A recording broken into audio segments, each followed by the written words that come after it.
DM madam सादा कपड़ों में गांव में होली खेल रही थी। दरोगा ने आकर उनका हाथ पकड़ा और लालच देकर छेड़ने की कोशिश की। फिर जो हुआ उसे सुनकर आप भी हैरान रह जाएंगे। गांव की गलियों में गुलाल उड़ रहा था, ढोल की थाप पर लोग झूम रहे थे और ठंडाई का नशा माहौल में घुल चुका था। हर कोई होली के रंग में रंगा था, लेकिन किसी को नहीं पता था कि इस भीड़ में एक ऐसी शख्सियत मौजूद है जिसकी असली पहचान सामने आते ही भूचाल आ जाएगा। एक पानी पूरी वाले के ठेले के पास एक साधारण सी दिखने वाली महिला खड़ी थी। उसने साधारण सूती साड़ी पहनी हुई थी, आंखों पर मोटा चश्मा लगा था और सिर पर पल्लू था। देखने में वह किसी आम घरेलू महिला की तरह लग रही थी जो बाजार में घूमने आई हो। किसी को यह अंदाजा भी नहीं था कि यह कोई और नहीं बल्कि शहर की डीएम मैडम है, जो भेष बदलकर आम लोगों के बीच उनके दुख दर्द समझने आई हैं। मैडम ने एक पानी पूरी वाले के ठेले पर जाकर कहा, भैया जरा तीखी वाली बनाना। पानी पूरी वाले ने मुस्कुराते हुए जवाब दिया, हां मैडम, बहुत मजेदार बनाऊंगा। वह उन्हें कुरकुरी पूरी में मसालेदार पानी भरकर देने लगा। पहला ही कौर खाते ही मैडम को एहसास हुआ कि यह सच में बेहद स्वादिष्ट था। उन्होंने और भी पानीपुरी खाने का इशारा किया। वे ठेले वाले की मेहनत और उसकी व्यवहार कुशलता को परख रही थीं। अचानक माहौल में एक अलग सा तनाव आ गया। 4 पुलिस वाले मोटर बाइक पर आए। उनकी वर्दी पर धूल जमी थी और चाल ढाल से वे किसी बाहुबली से कम नहीं लग रहे थे। उनमें से एक ने पानी पूरी वाले को घूरते हुए कहा, अबे तेरा ठेला यहां कैसे लगा? कितनी बार कहा है कि सड़क के किनारे अतिक्रमण मत कर, लेकिन तेरी हिम्मत तो देखो। पानी पूरी वाले ने हाथ जोड़कर कहा, साहब हम गरीब आदमी हैं, यही करके परिवार पालते हैं। लेकिन पुलिस वाले सुनने के मूड में नहीं थे। उन्होंने ठेले पर जोरदार लात मारी जिससे सारी पानीपुरी नीचे गिर गई। भीड़ सहमी हुई खड़ी थी, लेकिन कोई कुछ कहने की हिम्मत नहीं कर पा रहा था। मैडम को यह देखकर गुस्सा आ गया। उन्होंने आगे बढ़कर कहा, यह क्या तरीका है? किसी गरीब की रोजी रोटी ऐसे उजाड़ दी। एक पुलिस वाला उनकी तरफ मुड़ा। उसने ऊपर से नीचे तक उन्हें घूरा और हंसते हुए बोला, ओहो, ये देखो, समाज की नई नेता आ गईं। अरे मैडम, तुम अपने घर जाओ, ये हमारा मामला है। मैडम ने गहरी सांस ली और सख्त आवाज में बोली, गरीबों के साथ अत्याचार करना कौन सा कानून है? पुलिस वाले को यह जवाब पसंद नहीं आया। वह गुस्से में भड़क गया और तैश में आकर उसने जोरदार थप्पड़ मैडम के गाल पर जड़ दिया। चारों ओर सन्नाटा छा गया। कोई कुछ समझ नहीं पा रहा था। थप्पड़ इतना तेज था कि मैडम का चश्मा नीचे गिर गया। उनका चेहरा लाल हो गया। लोग खड़े देख रहे थे। किसी को यकीन नहीं हो रहा था कि पुलिस ने एक महिला पर हाथ उठाया है, लेकिन पुलिस वालों को इससे कोई फर्क नहीं पड़ा। बड़ी आई कानून सिखाने वाली, चल थाने चल। पुलिस वाले ने मैडम का हाथ पकड़कर घसीटने की कोशिश की। अब मैडम को एहसास हुआ कि स्थिति हाथ से निकल रही है। उन्होंने सोचा कि अब अपनी असली पहचान बता दें, लेकिन फिर कुछ सोचकर रुक गईं। अगर मैं अभी सच बता दूं तो यह लोग डरकर छुप जाएंगे, लेकिन मुझे देखना है कि आम जनता के साथ कैसा व्यवहार किया जाता है। मुझे इस नाटक को आगे बढ़ाना होगा। उन्होंने विरोध नहीं किया। पुलिस वालों ने उनके हाथ में हथकड़ी डाल दी और उन्हें घसीटते हुए जीप में बैठा लिया। रास्ते में वे लगातार गंदी गंदी बातें कर रहे थे। अबे, यह औरत बहुत तेज है। लगता है किसी बड़े घर की भागी हुई औरत है। हो सकता है किसी नेता के साथ भागकर आई हो और अब हमें भाषण देने लगी। चलो थाने में डालते हैं, मजा चखाएंगे। जैसे ही वे थाने पहुंची, उन्हें लॉकअप में बंद कर दिया गया। वहां कुछ और कैदी भी थे। उनमें से एक महिला ने पूछा, बहन, तुझे क्यों पकड़ा? मैडम ने गहरी सांस लेते हुए जवाब दिया, गरीब की मदद करने की गलती कर दी। अब वे मन ही मन सोचने लगीं कि अगर वे तुरंत अपनी असली पहचान बता दें तो मामला तुरंत सुलझ जाएगा। लेकिन उन्हें यह देखना था कि पुलिस एक आम नागरिक के साथ क्या क्या कर सकती है। उन्होंने निश्चय किया कि जब तक बहुत जरूरी ना हो तब तक वे अपनी पहचान नहीं बताएंगी। थोड़ी देर बाद एक इंस्पेक्टर आया। उसने डीएम मैडम को घूर कर देखा और हंसते हुए कहा, बड़ी आई समाज सुधारक, चल साइन कर। ये कबूल कर कि तूने सरकारी काम में बाधा पहुंचाई है, नहीं तो रात भर यहीं रहेगी। मैडम ने कहा, मैंने कोई गलती नहीं की। तो साइन क्यों करूं? इंस्पेक्टर ने टेबल पर जोर से हाथ मारा। तेरी हिम्मत तो देखो। अबे सिपाही, इसे अंदर ले जा और समझा इसे अच्छे से। अब मामला गंभीर होता जा रहा था। क्या मैडम अब अपनी असली पहचान बताएंगी या फिर और अत्याचार सहेंगी? डीएम मैडम अब एक गंदे और बदबूदार लॉकअप में बैठी थीं। वहां की हालत बेहद खराब थी। गंदगी, पान की पीक, पेशाब की बदबू और कोनों में फैली गंदगी ने माहौल को असहनीय बना दिया था। उनके ठीक बगल में दो और महिलाएं बैठी थीं, जिनकी आंखों में डर और बेबसी साफ झलक रही थी। एक औरत ने धीरे से पूछा, बहन, तू कौन है और पुलिस ने तुझे क्यों पकड़ा? मैडम ने हल्की मुस्कान के साथ जवाब दिया, मैंने एक गरीब ठेले वाले का साथ दिया, बस इतनी गलती कर दी। दूसरी औरत ने भर्राए हुए गले से कहा, हम गरीबों के लिए इस देश में कोई जगह नहीं। पुलिस वाले हमें इंसान नहीं समझते। देख लेना, अगर तेरे पास पैसे या कोई बड़ा आदमी नहीं है तो यह तुझे बहुत सताएंगे। डीएम मैडम को अब समझ में आ रहा था कि पुलिस वालों की मनमानी कितनी खतरनाक हो सकती है। उन्होंने अब भी अपनी पहचान छुपाने का फैसला किया था, क्योंकि वे देखना चाहती थीं कि आम जनता को पुलिस की बर्बरता का कितना शिकार होना पड़ता है। कुछ देर बाद वही इंस्पेक्टर जो उन्हें घसीट कर लाया था, अपने दो सिपाहियों के साथ वहां आया। उसने मैडम को घूरते हुए कहा, अभी भी अकड़ बाकी है? चल, हाथ आगे कर और बयान पर साइन कर। मैडम ने शांत स्वर में कहा, मैंने कोई गलती नहीं की, मैं साइन नहीं करूंगी। इंस्पेक्टर का गुस्से से चेहरा लाल हो गया। फिर उसने पास खड़े सिपाही को इशारा किया।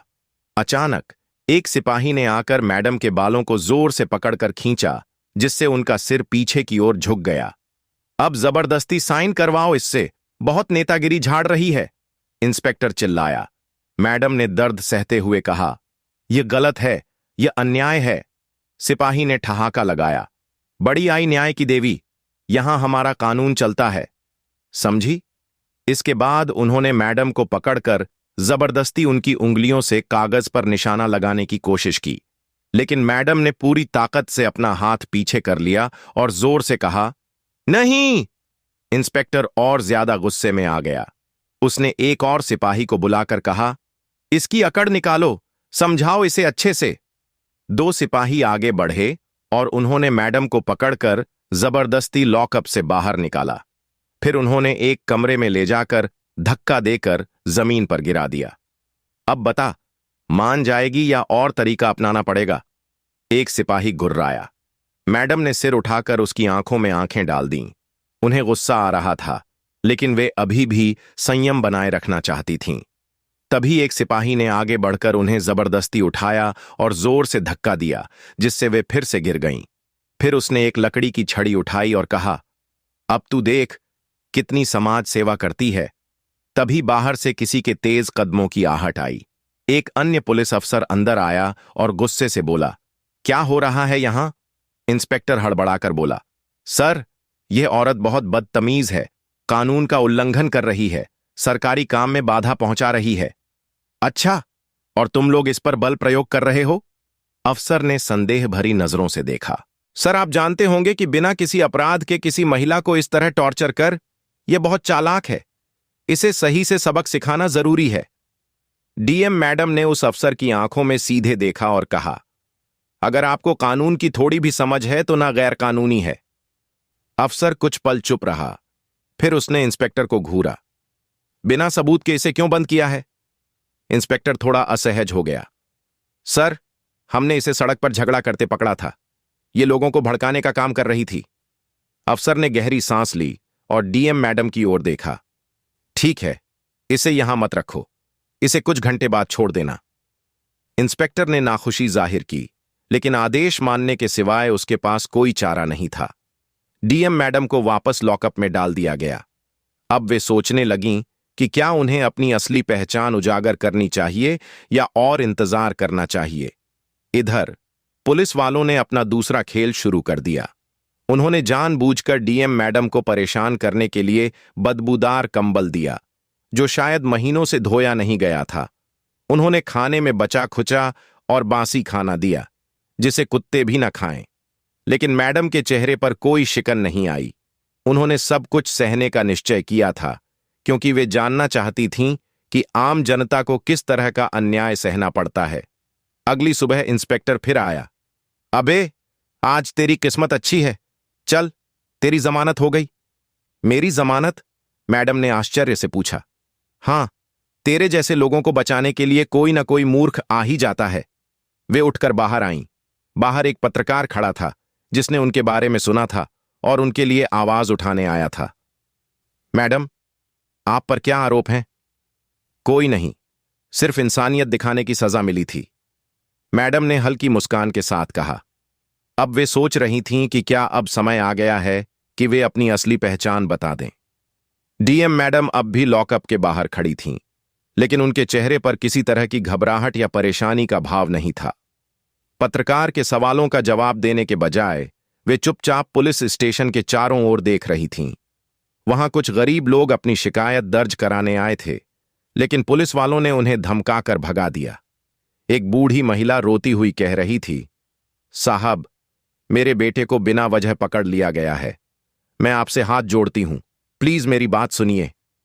लेकिन वहां बैठे दारोगा ने उसकी ओर देखा तक नहीं, उल्टा उसे धमकाने लगा।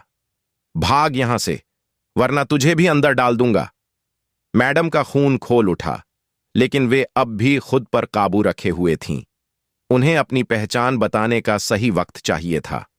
उन्होंने देखा कि एक पुलिस वाला उनकी तरफ बढ़ रहा था, जो शायद पत्रकार के सवालों से बचने के लिए उन्हें जल्दी से वहां से हटाना चाहता था।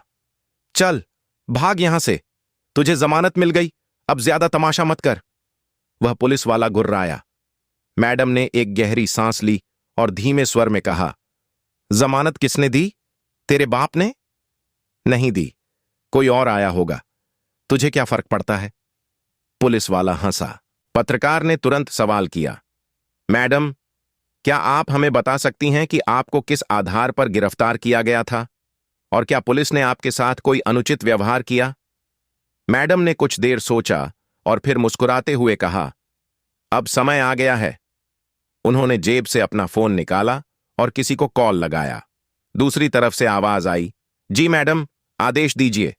अब पुलिस वालों के चेहरे पर हैरानी छा गई। इंस्पेक्टर, जो अब तक अकड़ कर खड़ा था, चौकन्ना हो गया। उसने पास खड़े सिपाही से धीरे से पूछा, यह औरत कौन है? सर, कोई गरीब लगती थी, लेकिन अब शक हो रहा है। कहीं कोई बड़ी अफसर तो नहीं? सिपाही ने जवाब दिया। मैडम ने फोन पर कहा, 5 मिनट में पुलिस स्टेशन आओ और डीएम ऑफिस की पूरी टीम को लेकर आओ। अब इंस्पेक्टर के माथे पर पसीना झलक आया। उसने घबराकर पूछा, अबे, कहीं यह कोई बहुत बड़ी अफसर तो नहीं? थोड़ी ही देर में पूरे पुलिस स्टेशन में हड़कंप मच गया। सायरन बजाती हुई कई गाड़ियां आकर रुकीं। सबसे पहले एक सरकारी गाड़ी से एक बड़ा अधिकारी उतरा, फिर कुछ अन्य पुलिस अधिकारी। मैडम ने पूरी शान के साथ कहा, मैं जिला अधिकारी हूं। इतना सुनते ही इंस्पेक्टर और बाकी पुलिस वाले हक्के बक्के रह गए। इंस्पेक्टर के पैर कांपने लगे, उसकी आंखें चौड़ी हो गईं और मुंह से एक शब्द नहीं निकला। जिन पुलिस वालों ने कल तक डीएम मैडम को थप्पड़ मारा था, बदतमीजी की थी, वे अब अपने किए पर पछता रहे थे। पत्रकार ने तुरंत कैमरा ऑन कर दिया और कहा, जिले के डीएम को ही पुलिस वालों ने पीट दिया, उन्हें जेल में डाल दिया। क्या इस जिले में पुलिस का ही कानून चलता है? मैडम ने एक गहरी सांस ली और पूरी ताकत से कहा, आज मैंने अपनी आंखों से देखा कि आम आदमी को पुलिस स्टेशन में किस तरह टॉर्चर किया जाता है। गरीबों की सुनवाई नहीं होती, महिलाओं के साथ बदसलूकी की जाती है और पुलिस खुद को भगवान समझने लगी है। लेकिन अब यह सब नहीं चलेगा। इंस्पेक्टर घुटनों के बल गिर गया। मैडम, हमें माफ कर दीजिए, हमें नहीं पता था कि आप। मैडम ने गुस्से से उसकी बात काट दी। अगर मैं डीएम नहीं होती तो क्या तुम मुझे इसी तरह पीटते रहते, इसी तरह किसी गरीब महिला को टॉर्चर करते? पूरे पुलिस स्टेशन में सन्नाटा छा गया। जो पुलिस वाले कल तक रौब झाड़ रहे थे, अब उनकी जुबान बंद हो गई थी। मैडम ने फोन उठाया और आदेश दिया, सभी दोषी पुलिस वालों को तुरंत निलंबित करो और उनके खिलाफ सख्त कार्यवाही शुरू करो। आज से इस जिले में किसी भी आम नागरिक के साथ ऐसा अन्याय नहीं होना चाहिए। इंस्पेक्टर और बाकी पुलिस वाले अब कांप रहे थे। वे जानते थे कि उनका करियर खत्म हो चुका है। पूरा पुलिस स्टेशन सन्नाटे में डूब चुका था। जिन पुलिस वालों ने कल तक डीएम मैडम को थप्पड़ मारा था, बदतमीजी की थी, बेशर्मी से बातें की थीं, वे सब अब घुटनों के बल गिरे हुए थे। इंस्पेक्टर के होंठ कांप रहे थे, उसका चेहरा सफेद पड़ चुका था। वह बार बार हाथ जोड़कर गिड़गिड़ा रहा था, मैडम, हमें माफ कर दीजिए, हमसे गलती हो गई, हमें नहीं पता था कि आप। लेकिन डीएम मैडम के चेहरे पर अब भी वही कठोरता थी, वही तेज जो एक ईमानदार अधिकारी के चेहरे पर होना चाहिए। उन्होंने ठंडे स्वर में कहा, अगर मैं डीएम नहीं होती तो क्या तुम मुझे ऐसे ही पीटते रहते, ऐसे ही गालियां देते? क्या किसी भी आम महिला के साथ ऐसा ही बर्ताव करते? इंस्पेक्टर सिर झुकाकर खड़ा रहा, शांत रहा। उसके पास कोई जवाब नहीं था, लेकिन उसके बगल में खड़े कुछ अन्य पुलिसकर्मियों के चेहरों पर अब भी घमंड झलक रहा था, जैसे उन्हें यकीन ही न हो रहा हो कि वे इतनी बड़ी मुसीबत में फंस चुके हैं। मैडम ने चारों ओर नजर घुमाई। वहां कुछ पत्रकार लाइव रिपोर्टिंग कर रहे थे, कैमरे ऑन थे, पूरा मामला मीडिया में फैल चुका था। मैडम ने गहरी सांस ली और कहा, सुनो, जितने भी लोग यहां मौजूद हैं वे गवाह रहेंगे कि इस थाने में कैसा अत्याचार होता था। मैंने खुद देखा है कि एक बुजुर्ग महिला को यहां से भगा दिया गया, एक गरीब मजदूर की शिकायत तक नहीं सुनी गई और मुझे तो जेल में बंद करके मारा पीटा गया। ये कैसा न्याय है? इतना कहते ही पीछे से कई गरीब लोग आगे आ गए। वे सब रो रो कर कहने लगे, ये पुलिस वाले पैसे लेते हैं, झूठे केस में फंसाते हैं, हमारी बहू बेटियों को परेशान करते हैं। एक बूढ़ा आदमी चीख पड़ा, हम गरीबों के लिए न्याय नहीं है। अब डीएम मैडम की आंखों में क्रोध साफ झलक रहा था। उन्होंने तुरंत अपने बुलाए गए अधिकारियों को आदेश दिया, इन सभी पीड़ितों की शिकायतें दर्ज करो और यह सुनिश्चित करो कि आज से इस जिले में कोई भी व्यक्ति बेवजह परेशान न किया जाए। आज से इस जिले में पुलिस के नाम पर गुंडागर्दी नहीं चलेगी। फिर उन्होंने फोन उठाया और सीधे उच्च अधिकारियों को कॉल लगाया। हेलो सर, मैं इस जिले की डीएम बोल रही हूं। मैंने खुद पुलिस के अत्याचार को झेला है। मैं खुद इस थाने में पीटी गई हूं। मैं चाहती हूं कि इस पूरे थाने की जांच हो और दोषी पुलिस वालों को तुरंत निलंबित किया जाए। अब तक इंस्पेक्टर की हालत इतनी खराब हो चुकी थी कि उसके हाथ पैर सुन्न पड़ चुके थे। उसने पास खड़े सिपाही से फुसफुसाकर कहा, जिस औरत को थप्पड़ मारे थे वह खुद जिले की डीएम निकली। लेकिन अब पछताने से कोई फायदा नहीं था। कुछ ही देर में जिले के सबसे बड़े अधिकारी वहां पहुंच चुके थे। वे डीएम मैडम के सामने झुककर बोले, मैडम, हमें इस घटना के लिए शर्मिंदा होना चाहिए। जो कुछ भी हुआ वह बहुत निंदनीय है। हम आपको विश्वास दिलाते हैं कि दोषी पुलिस वालों के खिलाफ सख्त कार्रवाई की जाएगी। मैडम ने गहरी सांस ली और कहा, मैं चाहती हूं कि इस थाने में हर जगह सीसीटीवी कैमरे लगाए जाएं, ताकि कोई भी व्यक्ति बेवजह प्रताड़ित ना हो। मैं खुद यहां आकर इसकी जांच करूंगी। फिर उन्होंने इंस्पेक्टर की ओर देखा और कहा, तुमने अपनी वर्दी की इज्जत को तार तार कर दिया। तुम्हारी नौकरी तो गई ही गई, अब जेल भी जाना पड़ेगा। इंस्पेक्टर की आंखों से आंसू छलक पड़े। वह मैडम के पैरों में गिर पड़ा। मैडम, माफ कर दीजिए, मेरी बीवी और बच्चे भूखे मर जाएंगे। मेरी मां बीमार है, मैं बर्बाद हो जाऊंगा। लेकिन डीएम मैडम के चेहरे पर कोई दया नहीं थी। उन्होंने ठंडे स्वर में कहा, जब तुमने एक आम महिला को पीटा था तब क्या तुम्हें अपनी बीवी और बच्चों की याद आई थी? जब तुमने गरीबों से रिश्वत ली थी तब क्या तुम्हें अपनी मां का ख्याल आया था? पूरे पुलिस स्टेशन में सन्नाटा छा गया। इंस्पेक्टर अब सिर झुकाए खड़ा था। उसकी आंखों से आंसू बह रहे थे, लेकिन अब कुछ नहीं हो सकता था।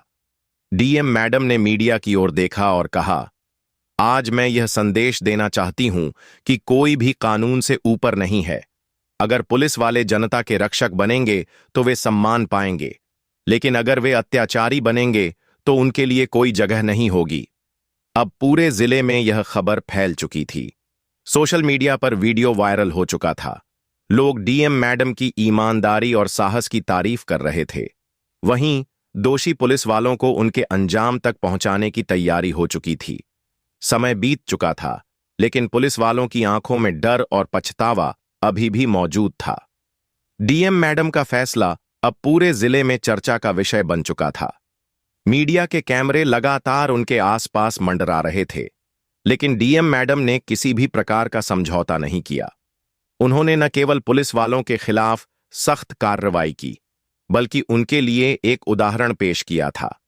जिले में एक नई हवा चलने लगी थी। लोग अब पुलिस से डरने के बजाय उनकी जवाबदेही मानने लगे थे। अधिकारी अब गुनहगारों को बचाने के लिए नहीं, बल्कि उनके खिलाफ कार्रवाई करने के लिए मजबूर थे।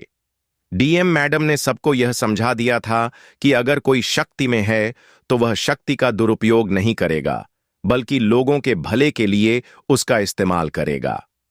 इस घटना के बाद पुलिस विभाग में बदलाव की लहर आई। पुराने पुलिस वाले जो अपनी ताकत का गलत इस्तेमाल करते थे, उन्हें निलंबित कर दिया गया। उनकी जगह नए पुलिसकर्मी आए जो लोगों की मदद के लिए समर्पित थे। डीएम मैडम ने यह सुनिश्चित किया कि हर अधिकारी अपना कर्तव्य निभाए और जो भी गलत करेगा वह कभी भी बच नहीं पाएगा। कुछ दिनों बाद एक सुबह डीएम मैडम ने मीडिया के सामने आकर एक बयान दिया।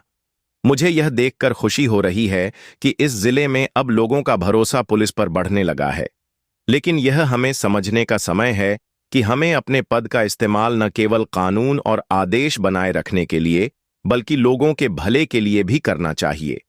अब हमें और अधिक मेहनत करनी होगी ताकि हम अपनी सेवा को हर नागरिक तक पहुंचा सकें और उन्हें यह यकीन दिला सकें कि पुलिस हर वक्त उनके साथ है। उनकी बातों ने जिले में एक नई आशा की किरण जगा दी थी। अब लोग पुलिस से डरने के बजाय उनके साथ खड़े थे। वे जान चुके थे कि अगर वे सच बोलेंगे तो उनके साथ डीएम मैडम जैसी ईमानदार अधिकारी खड़ी होंगी। उधर दोषी पुलिस वाले अपनी अपनी सजा भुगत रहे थे। उन्हें यह एहसास हो चुका था कि उन्होंने एक गहरी गलती की थी, जिसने न केवल उनके करियर को तबाह कर दिया, बल्कि उनकी इज्जत को भी नष्ट कर दिया। डीएम मैडम के फैसले ने उन्हें यह सिखाया कि अगर आप अपनी ताकत का गलत इस्तेमाल करेंगे तो एक दिन वही ताकत आपके खिलाफ भी काम करेगी। हालांकि यह घटना दुखद थी, लेकिन इसने एक महत्वपूर्ण सीख दी थी। इस घटना से यह साबित हुआ था कि हमारे समाज में सबसे अहम चीज ईमानदारी और इंसाफ है। कोई भी इंसान चाहे जितना भी बड़ा हो, वह कानून से ऊपर नहीं है। चाहे वह कोई भी अधिकारी हो या कोई आम नागरिक, जब तक वह अपनी शक्तियों का सही इस्तेमाल नहीं करता, तब तक वह सच्चा सम्मान हासिल नहीं कर सकता। डीएम मैडम ने अपनी ताकत का इस्तेमाल सिर्फ एक भ्रष्ट पुलिस अधिकारी को सजा देने के लिए नहीं किया, बल्कि हर गरीब, हर कमजोर और हर इंसान के हक को वापस दिलाने के लिए किया। उन्होंने यह भी दिखाया कि समाज में बदलाव लाने के लिए हमें खुद आगे आकर कदम उठाने होते हैं, न कि सिर्फ खड़े होकर दूसरों से बदलाव की उम्मीद रखनी होती है। यह पूरी घटना हमें यह सिखाती है कि हमें अपने कर्तव्य को निभाने में डर नहीं लगना चाहिए, चाहे वह किसी के भी खिलाफ हो। ईमानदारी और सच्चे प्रयास से हर बड़ी से बड़ी समस्या का समाधान संभव है। हमें अपने जीवन में सच्चाई, ईमानदारी और कर्तव्य के प्रति निष्ठा बनाए रखनी चाहिए। तभी हम एक सशक्त और न्यायप्रिय समाज की ओर कदम बढ़ा सकते हैं। इस कहानी से हमें यह भी सीखने को मिला कि हम सब में बदलाव लाने की ताकत है। अगर हम गलत को सहना बंद करेंगे और सही का साथ देंगे, तो धीरे धीरे दुनिया में सच्चाई और इंसाफ की जीत होगी। किसी एक व्यक्ति द्वारा उठाया गया सही कदम समाज को एक नई दिशा दे सकता है। इस कहानी से हमें यह सीख मिलती है कि हमें किसी भी तरह के अत्याचार के खिलाफ खड़ा होना चाहिए, चाहे हम किसी भी क्षेत्र में काम कर रहे हों, ताकि समाज में इंसाफ और सच्चाई की जीत हो। यह कहानी यह भी सिखाती है कि समाज में बदलाव लाने के लिए सिर्फ एक मजबूत इरादा और ईमानदार प्रयास की जरूरत होती है। अगर आपको यह कहानी पसंद आई हो तो कृपया लाइक और शेयर करें। हमारे चैनल को सब्सक्राइब करें। दर्शकों, मिलते हैं अगली वीडियो में।